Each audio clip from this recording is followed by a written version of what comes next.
ભારત માલદીવ્સ વિવાદ બાદ social media પર ચલો લક્ષદ્વીપ અભિયાન ચાલી રહ્યું છે, જેમાં લક્ષદ્વીપ પર્યટનને પ્રોત્સાહન આપવાની વાત છે। આ દરમિયાન લક્ષદ્વીપના સાંસદે કહ્યું કે આ ટાપુ મોટી સંખ્યામાં પ્રવાસીઓને સંભાળી શકે તેમ નથી। અહીં માત્ર 150 હોટેલ રૂમ છે અને ફ્લાઇટ્સ પણ ઓછી છે।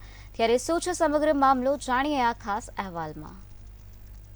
ભારત માલદીવ્સ વિવાદ બાદ સોશિયલ મીડિયા પર ચાલો લક્ષદ્વીપ અભિયાન ચાલી રહ્યું છે। ત્યારે એનસીપીના સાંસદ મોહમ્મદ ફૈઝલે કહ્યું કે જો હોટલના રૂમ અને ફ્લાઇટ્સ વધારવામાં આવે તો પણ પ્રવાસીઓ અહીં મોટી સંખ્યામાં આવી શકશે નહીં, કારણ કે અહીંની ઇકોસિસ્ટમ ખૂબ જ સંવેદનશીલ છે, જે લોકોને સહન કરી શકશે નહીં।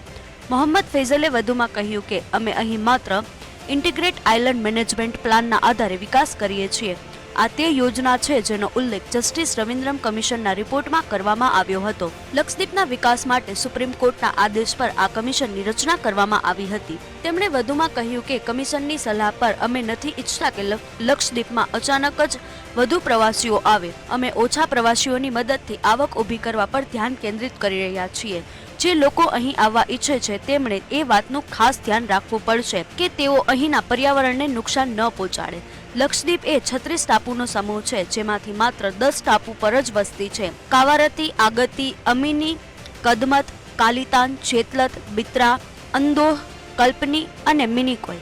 બિત્રામાં માત્ર 271 લોકો રહે છે અને બાંગારામ ટાપુમાં 61 લોકો રહે છે। બાકીના 26 ટાપુ નિર્જન અથવા ઉજ્જડ છે। લક્ષદ્વીપના પ્રવાસન ઉદ્યોગ વિકસી રહ્યો છે, પરંતુ આજે પણ આજીવિકાનો મુખ્ય સ્ત્રોત માછીમારી અને નાળિયેરની ખેતી છે। લક્ષદ્વીપમાં માત્ર એક જ લોકસભા સીટ છે। કોંગ્રેસના પીએમ સઈદ 1967 થી 1919 સુધી અહીં એકમાત્ર સાંસદ હતા। 2004માં અહીંનો માહોલ બદલાયો હતો અને જનતા દળની જીત સાથે પહેલીવાર બદલાવ આવ્યો હતો। આ પછી 2009માં કોંગ્રેસે ફરી વાપસી કરી હતી। 2020થી અહીંના પ્રશાસક પ્રફુલ્લ ખેડા પટેલ છે। પટેલ મૂળભૂત રીતે ગુજરાતી ભાજપના નેતા અને મંત્રી રહ્યા છે। પોતાના નિર્ણયને કારણે લક્ષદ્વીપ ઘણીવાર હેડલાઇન્સમાં રહે છે। બ્યુરો રિપોર્ટ, મંતવ્ય ન્યૂઝ।